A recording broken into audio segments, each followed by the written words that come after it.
Hello everyone, I'm Mike Cahill and welcome to another installment of Hatfield Currents. Today's show is kind of a mix of family history, farming, and town politics. We have as our guest today Darryl Williams of the Belden Williams family of North Hatfield. And if you don't know Darryl and his family and his roots already, you have either just moved into Hatfield or you just have not been out and about in the community for very long. So without further ado, welcome Darryl to Hatfield Currents. Thank you. How are you doing today? I am doing just great. Good. What I'd like to do is begin, because there are multiple things that we can talk about. And I'd like to maybe talk about family first. Sure. Which is, by far the most important part of the picture, as you're concerned. Then maybe get into to politics a little bit.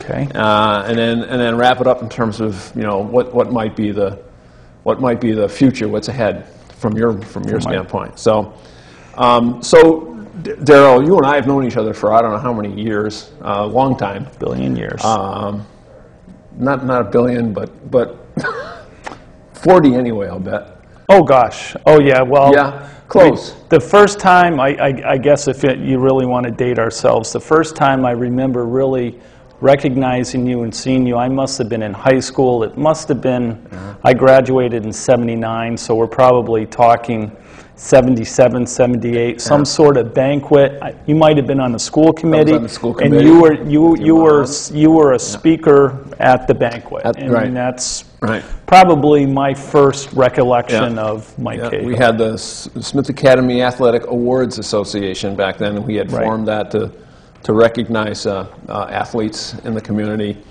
And maybe that's, I used to chair the awards banquets. Yeah. Neat. So that was quite a while ago. You are dating me anyway, not you. But tell us about the Belden Williams family and where exactly you fit into the family tree. Oh boy. I will start with my wife, Lucinda, who I've been married to for 26 years, the former Lucinda McMurtry. We have 4 children, Rebecca, Jackson, Martha, or May, and Lynette, our youngest. Yeah. Our kids are the 13th generation on Belden Farm. 13. So I am the 12th generation on the farm. I have been part of the farm since about 1984 after I graduated from high school. Right now it's a dairy farm. It's technically the 2nd generation and it's a dairy farm. So we milk approximately 100 cows. We raise 100 replacements. We crop 250 acres. Last year we produced somewhere in the vicinity of 2.2 million pounds of milk. Interesting that milk is, from your standpoint, is measured in pounds. That's how we're paid. Most of us measure milk in terms of in gallons. Quarts or gallons or half gallons. So exactly. Just can you translate this for us? Not easily. How many gallons per pound? Just roughly. Well, you're going to be a gallon of water is about you're roughly 9 pounds a gallon. Okay. But the thing you have to make adjustments for is milk is sold as either skim 1%, 2%, or 3%. And each one of those weighs more, or there's a weight. Yeah, there's a little weight difference because you've got a little more butter fat in the percentage. Our milk that we produce on the farm, like today, we're pretty close to 3.9% butter fat, 3.1% protein. Yeah. So it's hard to directly correlate that because technically what they do is the milk goes to the plant, the skim and the solids or the fat and protein are separated and then reconfigured to make whatever product that they're making. Whatever. So but roughly for simple math, 9 gallons. So so for each 100 pounds of milk, you divide that by 9, and that's going to roughly give you what a gallon of milk is. So. Yeah. So needless to say, lots of gallons of milk. Lots of gallons of milk are produced. Right. Yes. Okay. All right. So we'll get into the farm a little bit more in a little later. But so you're 12th generation. Correct. On the farm. Kids are 13th. Yep. May or may not be on the farm, I'm assuming at this point. You don't know. Don't know. That's up in the air still. But let's talk about all right, so this is the Luther Belden farm. Yep. It's the official It's been the Belden farm. The official name of our farm is Luther Belden Incorporated. Okay. And that Luther Belden is my grandfather. Okay. And that's your mother's? That's my mother's father. Okay. Mary's, okay. Right. Okay. And he took over the farm right around the time of the Depression. Actually, he took it over with Clifford Belden, who was his first cousin. Clifford Belden is, for those of you in town that know Richie Belden, is Richie Belden's father, or our fire chief's grandfather. Right. Okay. So they ran the farm together, and I'll get the dates wrong, roughly through the end of the war. And then they actually... World War II. Okay. And then they actually divided the farm at that point. Okay. So, Luther Belden took half and Clifford took half, and they each concentrated on, what they wanted. It was very friendly, split. There was no issues or anything. It was just... I mean, did one take dairy and the other take another part of the farm, or did they both do dairy? No, at that point it wasn't a dairy farm. At that point, my grandfather was a sheep man. He was one of the top South Down sheep breeders in the country. That I never knew. Well, roughly after World War II, right around that time, the farm had, close to 500 sheep on the farm. Of course, the wool market was big then. So there was money in wool. There's no money in wool now, unless you're real specialized. Right. So he was a big sheep guy. Kind of one of the beauties of our farm is it's been different things from different generations. You go way back, and it started out as broom corn. Okay. And then it went into, vegetables, and it had beef cows, and it was grazing land. Then they were huge in the onion business. Let's see, it would be great-great-grandfather was big in the onion business, and actually one of the buildings on our farm was one of the first onion storehouses built in the valley. It was built in 1909. Actually, Calvin Coolidge was then the mayor of Northampton, was at the dedication, and little known.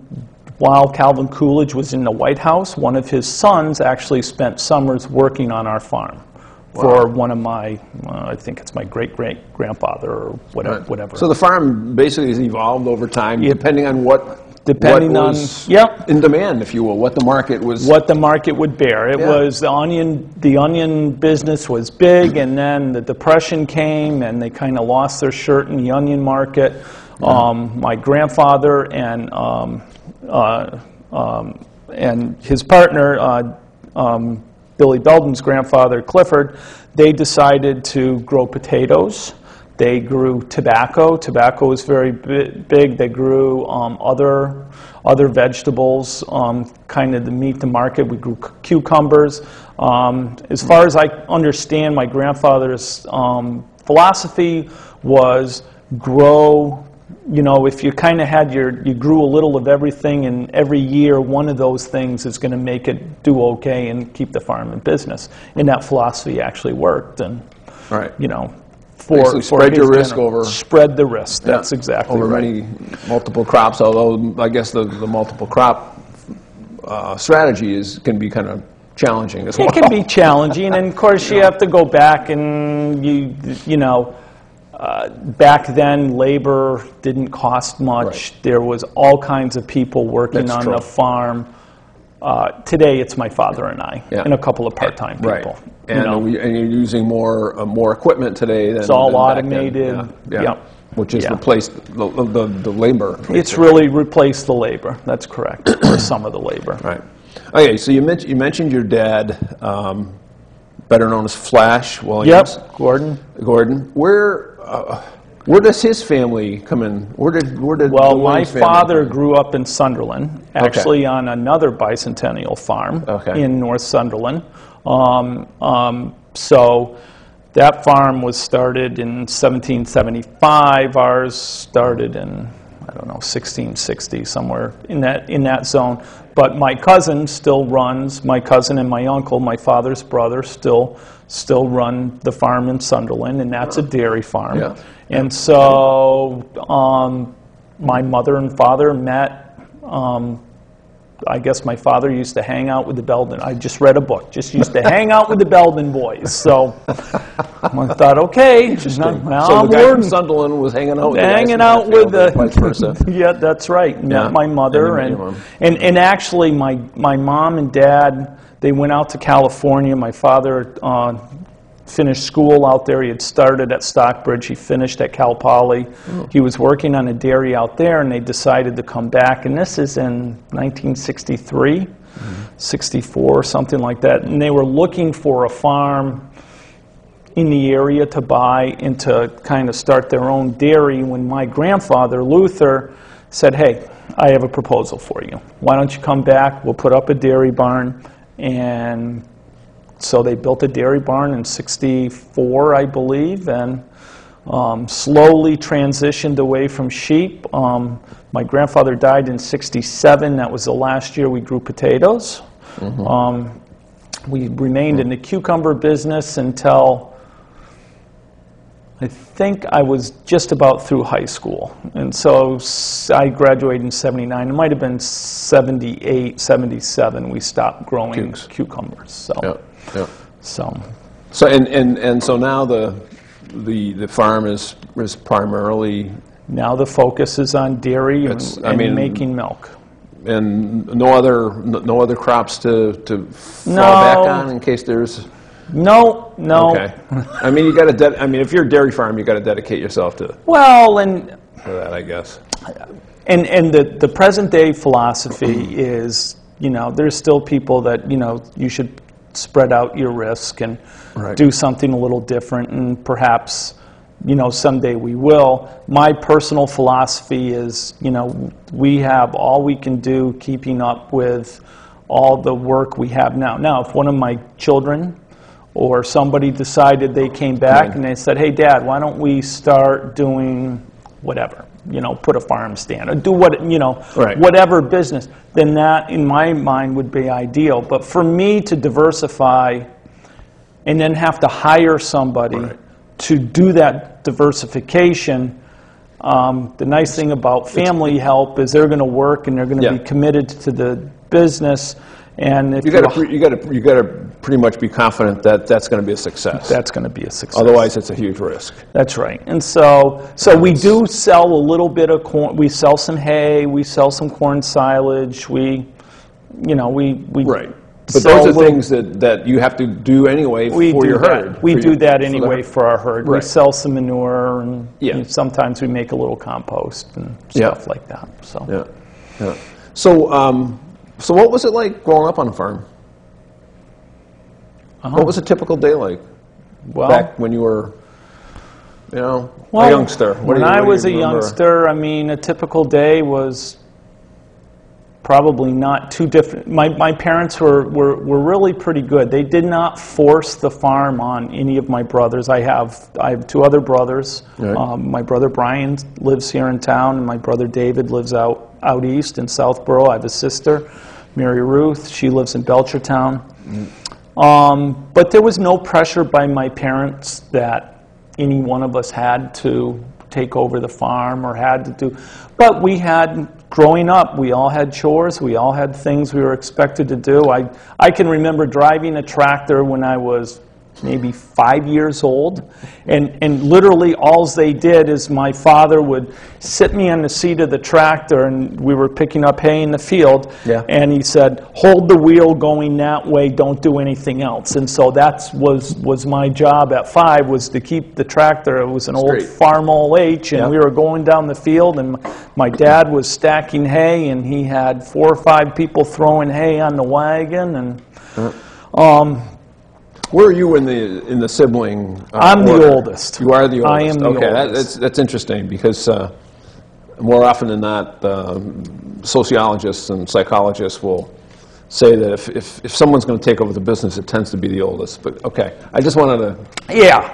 Okay. Well, that's what happened. And not to say that that's but that's kind of. That doesn't always happen. And my cousin Bobby, who took over a farm in Sunderland, he's actually the youngest in the family. Interesting. So something different. Right. But a typical day. I mean, we all had chores. We always had we had sheep. We had cows. You know, there were chores to be done. We never had to do chores in the morning before school, but we certainly had to do them after school. And we had responsibilities, and it was good. And we were expected to, pull our weight, but in a very loving way. Now there's when you talk about the after school kind of stuff. Even when I was, again dating myself, but when I was in school here in Hatfield. There were, particularly in the spring sports, and fall actually, there were kids who were either from farm families or who were very close to farm families who actually would not be able to participate in athletics or any other extracurricular activity after school because they had to get home and do some chores. Right. Did you find that? Well, or how did Flash and Mary handle we were really lucky. My parents were great, and of course, my brothers and I, like most young, we love sports. So I was a soccer player, kind of a basketball player, and played baseball. I can, and there were times in my junior year. I think it was my junior. I think it was my junior year. Actually, during harvest in the fall, my folks didn't have enough help. And so my brother, David, and I had to, on practice days, we had to miss every other practice day so that we could go home and help during corn harvest. They never made us miss a game or do anything like that, but we were expected. And that was just fine. And actually, the coach at the time was fine with that. He understood. It didn't help my playing time any that year anyway, so. Was that P.J. Koch? No, that was Dave Jekanowski. Oh, it was Dave Jekanowski, that's right. Okay. Yeah, P.J. Koch was just 2 classes ahead of me. That's right, So that's true. He was coaching later. He was coaching later. Dave. Okay. So now, what's a typical day like on the farm? Well, when you say it's you and Flash basically running the place. It's my dad and myself, and kind of the transition for farming right now is it's never a particularly easy business. It's not an easy business now. If it would, a lot more people would do it. There's about 160 dairy farms actually left in the state. I was reading about that a while ago. We're actually very involved in trying to maintain a dairy industry in the state. But a typical day for me, my alarm goes off at 3:45 in the morning. I'm out, if I'm lucky, by 4:15, a little after 4. And the first thing we do is we milk the cows, or I milk the cows. And how many head? 100 cows right now. Okay. And actually, this morning I milked and it was 98 cows that I put through the parlor this morning. So by time I have to feed the cows, I have to scrape the barn and milk the cows, and then I fed calves when I was done. that put me in the house about 10 o'clock this morning, just in time to have a bowl of cereal, take a shower, and come down here. So I'll get down here and then go back home. My dad is feeding some of our young stock, our heifers right now. Okay.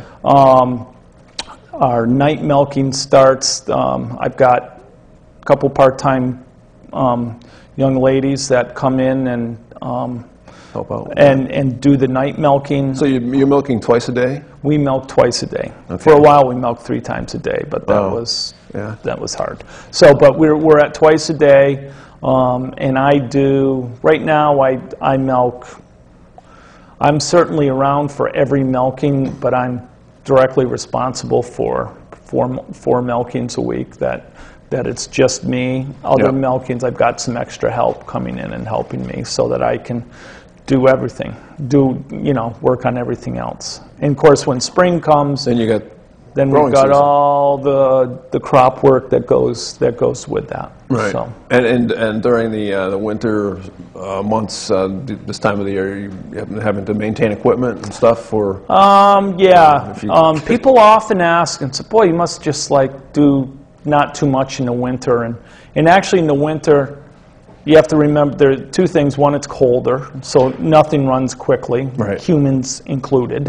And number 2, we only have light hours, they're very short. 6-7 hours a day. That's right. Yeah. So we're kind of limited. So, but we try to do some maintenance projects and try to do some planning for the spring and in summer. But it's fairly rigorously busy year round. There's really no particular lull. There's planting season and harvest, which are very, very busy, but it doesn't slow down much in between. In between, no. Yeah. But that's okay. And regardless, you got the cows basically 24/7. So yeah, I mean they never stop. They never stop. Yep, that's right. I suppose you can say when you're harvesting and when you're planting, you always say, well, I can maybe we'll do that tomorrow. But you can't do that with a herd of milking cows. No, and some of the young people that we've hired on a part-time basis, that's some of the hardest things. They'll say, but it's Christmas. And I'll say, they still get milk twice a day. And we've had some wonderful help over the years. And but yeah, it's a concept that some people, it's kind of hard to get your head around. So, but it's 7 days a week, 24 hours. You're always on call. Yeah. Let's flip into the topic of town government, and you want to call it politics. You and I know Mary, your mother, have been involved in town government. I don't know if other members of the family have ever been. My dad has been on the conservation commission for almost as long as I can remember. My mom served on the school committee for a number of years. She's now on the library, the committee to looking into putting in a new library. I guess I started off on the master plan committee for a few years, and then I was a selectman for 10 years. So. Right. And now I'm on the finance committee. So. Yeah, I heard that you were convinced to get on the finance committee. You got the call, huh? Oh, it's hard to, It kind of helps keep your hands in it, and I enjoyed very much my 10 years as selectman, and it was great, and not always great, but most of the time it was great, and so it's nice kind of keeping my hands in it just a little bit. I can. That's a good segue into my next question. While you were on you were selectman for 10 years. What did you see? What did you see change over that 10-year period as far as the town is concerned? Anything? Well, it seemed like we're always in a budget crunch. Maybe you go back a little bit further than I do. Maybe we've always been in a budget crunch. But As far as changes, I guess the things that I thought went well during the 10 years is we had a pretty good working relationship with the school committee and with the finance committee, and town government as a whole worked very well together. I assume it's still working very well together. Mm-hmm. There's a lot of, the employees that work for us here in town, they're really a very committed bunch. And so we went through couple DPW directors, couple town administrators, some turnover, and that was kind of, presented a challenge. But but on the whole, I thought we did okay. We're not in too much debt and maintained a pretty good financial level for the town, and we certainly didn't hit all the. There are other towns that had much more severe problems due to budgeting than we did, because in Hatfield we've always been kind of conservative on how we spend money, and it's personally, I think, a good thing.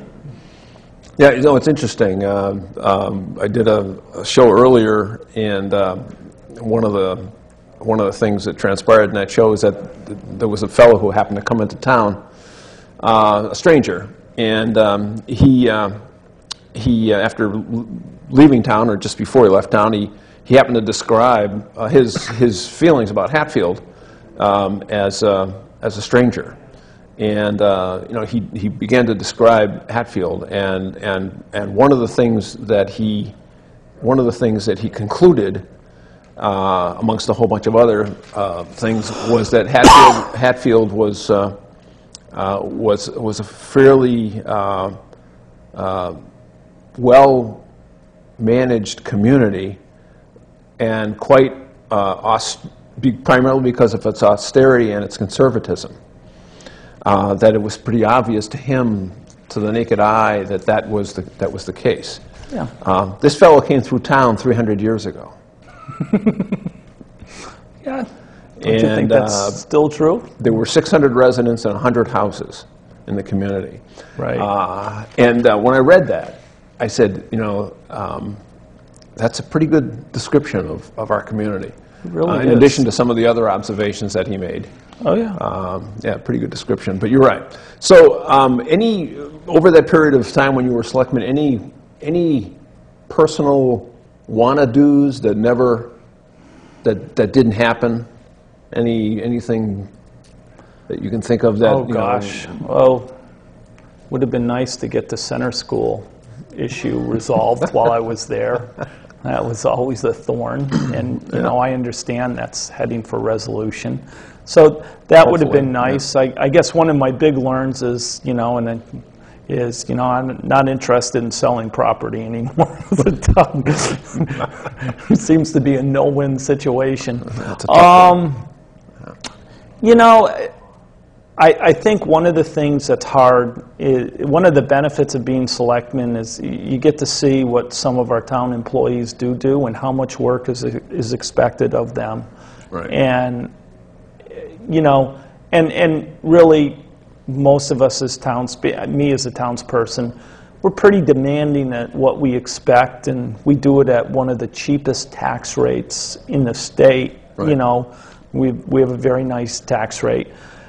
And I think it took me a while to realize that, as, we do have some turnover, and some of our turnover is because we're pretty conservative in how we pay, how much we pay, and some of it is... If we're competitive, we're on the low end of the scale usually. Yeah. That can be a factor. And I'm not sure how to resolve that. It's kind of like the school committee. We're always going to be either a starting point or a stopping point for a superintendent, in my opinion. Right.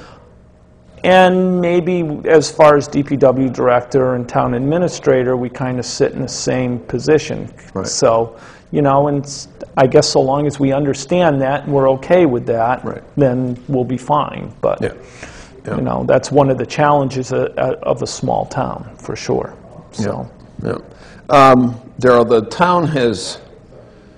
town over the last 20 years, I guess, has invested in 2 master plans. The most recent was dated in 2000 or 2001 or whatever. Yep. And you, as you mentioned earlier, you were involved in that. Not only were you involved in it, you were the chair of that master Yep. plan committee. In fact, I'm not sure, but I may have been the one that approached you to get involved in that committee. I can't remember. You may when I have was on been. the You board. were on the board at the time. But and you did a heck of a job. You did a heck of a job doing that. And that was completed in 2000, 2001, I guess, is when the community ended up accepting the master plan. Do you think that, looking back now at that plan, were any of the aspects of that plan accomplished? Oh, sure. We had some zoning changes that were accomplished that I think we started a bit of a transition. You know, of course, we talked about you serve on the HRA and trying to get some more business development and, you know, light industrial development in town, and that's hard because every other town in the Commonwealth is trying to do the exact same thing because Lots of competition. Right. it's lots of competition. Yep. And so I feel like we at least started the ball rolling, and anything in politics is always compromise. And so we had grandiose ideas, and once you compromise down, because, you know, it's all about the vote ultimately. Right. You know, I think we were pretty successful. We added things into the bylaws like transfer of development rights, which I would love to see be used more. Is not something that's been used pretty heavily, but my hope is, as we go forward, and it is time for another master plan, it is time to relook at what we're doing in town. I think it's a good exercise to go through. Then maybe we can, you know, make some more adjustments there, because really everything is about a balance. We're trying to balance out the rural nature that we have here in Hatfield, and we all really love, but yet we need to have enough development and taxation to pay for all of it too. But I think we were successful with those things. We started an ag committee, which was good. We had a conservation fund that got started, working in land preservation. So those things I think have helped the town. But there are some that and I think we're actually being encouraged at this point by the state to update that master plan. Yes. And you know, there's some that certainly are proposing that and are proponents of that. I guess there's a couple of questions that come to mind. One is, if we were to do that, do you see yourself being willing to get involved in that update at all? If someone approached you and said, would you be willing to serve on the committee for updating the plan that you chaired? And I would get involved.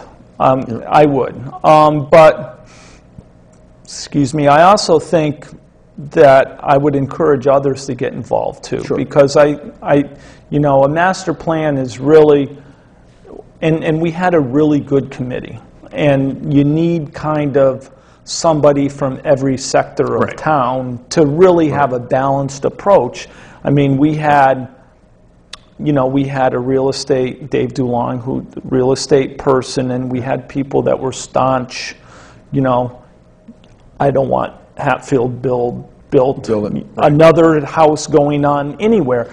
And so, and that was kind of a wonderful meeting to, you know, put those kinds of things together. And I think, you know, if I would certainly like to be a part of it, but, you know, it would need to be that really balanced group that could Right. look at things, and you have to be able to go to the townspeople and offer them the opportunity to tell the town what they want for Right. Hatfield, because in 10 years Right. I assume it's changed. Yeah, yeah. Well, I'm, personally looking at now, looking at your resume, if you will.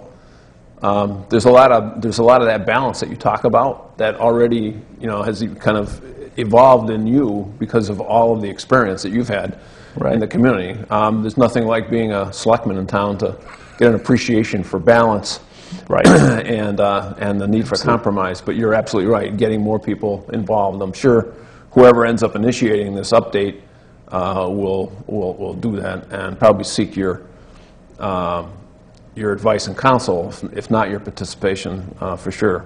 Right. I'm just wondering myself,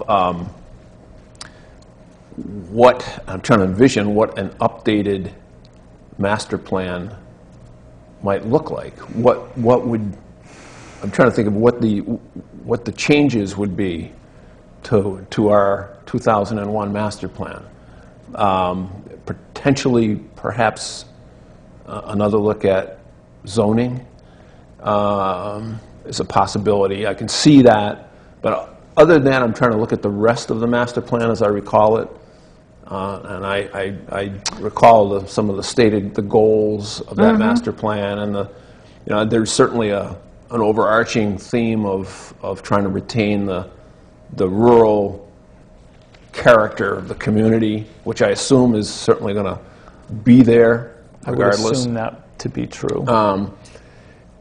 And I guess that's what I'm trying to deal with in my own mind is, and this, not to put you on the spot, but what do you see that might be different in an updated master plan? Well, you could actually, there could be kind of a different focus, and perhaps, and I'm just talking off the top of my head. I didn't prepare or think about this very much, but it may be that people really want to extend, let's look at doing a better job extending the sewer service, or let's look at, what services that townspeople really need that we could do a better job providing for the town. Whether it's working with COA or the schools, or, and I think a master plan could go many different ways. Ours just happened to kind of hit that whole zoning thing, and I assume that would be part of it, because I still think you've got to kind of balance in, okay, right, where can we, is there a spot where you can bring in some more business, or maybe we want to prevent some areas from being further developed. Right. I have no idea. So there's a lot of possibilities. Yeah. And I know there's been talk about in the West Hatfield side, protecting that aquifer as well. So I have to believe that the master plan will, well, if it doesn't, it's going to fall through the cracks. But it should deal with that issue of protecting that aquifer as well. And I'm wondering about whether or not the issue of once the particular goals of the master plan are established, and then I guess the issue then becomes, how do we achieve those goals? And I can't help but think back to the structure of the community, of the governing structure of the community, if you will. Whether a three-member board of selectmen is the way to manage the community over the next 10 years. I suppose there's the potential of growing the number of selectmen from the 3 to something, or perhaps even going to more of a town manager type of approach, or a town council with a town manager. Some of the things that other communities in the area have done. And I'm assuming that the only reasons that they've done those things is because it facilitates their accomplishing some of the goals of the, quote, master plan for their community. I don't know. I think those are all great points. That's one of the things, and I know you've seen it serving in town government, and I've seen it, is you know, people don't have a lot of time to serve, and it's, you know, we're pretty lucky right now. We've got 3 selectmen that are mostly retired, and they can commit a lot of time, you know, considering that they get paid virtually nothing. They commit an awful lot of time to the town of Hatfield, which is wonderful. But you're not always going to have 3 retired people. You might have, you know, people like me or that have a full-time job, and where it which may necessitate, you know, more going towards a town manager, or you know, trying to delegate some of that work. I mean, the state and the federal government expect an awful lot from towns, and they don't pay us anything to do it, but we just have to do it. So, you know, I don't imagine our town without a town administrator. Would you, speaking about your involvement in the community, would you ever consider a selectman's position again in the future? Oh, maybe when you're retired. Maybe. I loved being. I really liked being selectman, but my personal philosophy is I think everyone should take a shot at it because you learn an awful lot, and you know, we all have a civic responsibility, I think, and you know, you've done yours, and you know, I've done mine, and you know, I hope somebody else is willing to step up and jump in, and you know, and it all makes our town better. And it's kind of nice to have different people because they offer a different perspective of how we can manage our town, and it's changing every year. You are on the finance committee, you mentioned, but are you involved in the Hampshire? I am. I right now am the delegate for the Hampshire Council of Governments. Okay. And what is that, a 2-year thing, 3-year thing? No, that's a 1 year. That for this year, because last year was the first. Well, last spring we actually was the first year in 8 years or 9 years that we were at part of the COG again. I mean, we were always part of the COG and their buying programs, but we weren't paying. We weren't represented because we weren't paying in. When I started as selectman, and I can't remember, but we paid a certain fee to the COG every year to be a member, and we had, I'm sure we had representation, and I don't remember who it was at the time. Last year, the COG restructured, making it much more affordable for towns to be a part. So we essentially signed back up without paying any more money. So I was appointed to serve because it was after the election. But this May, there'll be an election for someone to serve on the Hampshire Council of Governments. And, you know, they really do nice work. Actually, through the COG, we buy all the electricity, well, not the schools, but all the town's electricity is purchased through the COG, and we get it at a much better rate than we would if we were on a regular wholesale market. Wasn't there somewhere we're on that, while we're on that topic, wasn't there also some discussion at some point about making the acquisition of electricity available to residents of those communities? The COG is working towards that. The electricity program, and I'm not even going to claim to understand it 100% because I'm relatively new and to be, and so, but they are working towards that.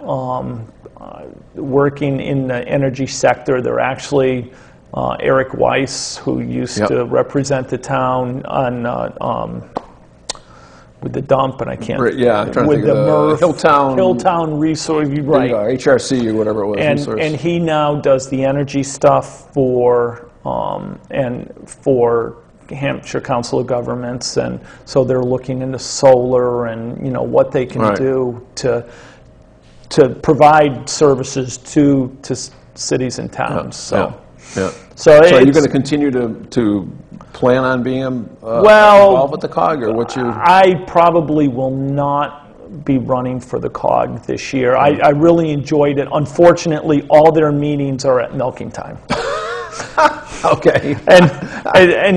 and you know, when they're now, which milking time? Morning or evening? In the evening. Okay. And so, and they're a wonderful group, and they're hardworking, and they're really trying to figure out. And really, I like the goal of what the COG is trying to do, because ultimately, we'll see this in our town. Some of the things that we do are going to have to be regionalized. Sure. We're going to have to Consolidate. We're going to have to consolidate. I mean, we're lucky we've got, you know, whether it's accounting or health services or inspection services. Inspection services, yeah. You know, there's all kinds of things that we should. Our candidates for that. Yeah, that we should look into, and you know, at some point in time, because it's expensive to do it on your own. Do it on our own. Yeah. So. Yeah. Yeah. How many communities are part of that? I think we've got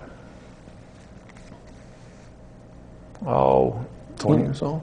Well, there might be as many as 20. And Amherst right now is, I don't think Amherst or Northampton are part of the COG right now.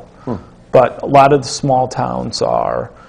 South Hadley, Hatfield, Williamsburg, Middlefield, you know, Granby, et cetera. So, all right. Let's say you've got this crystal ball in front of you at this point. Given all your experiences now and with Hatfield, all the wisdom that you've garnered, and you're looking ahead. Describe the Hatfield that you believe your grandchildren will come to know, based on, you know, your past and current experiences with the community. Well, will there still be farming? Oh, I hope so. Okay. Will there still be a Luther Belden farm? I would hope so, but I don't know in what type of farm it'll be or how it will work. The whole farming thing is. I hope there continues to be. We've got some great agribusinesses here in Hatfield, some very well-run farms that I hope will continue. I hope ours is one that will continue in some way.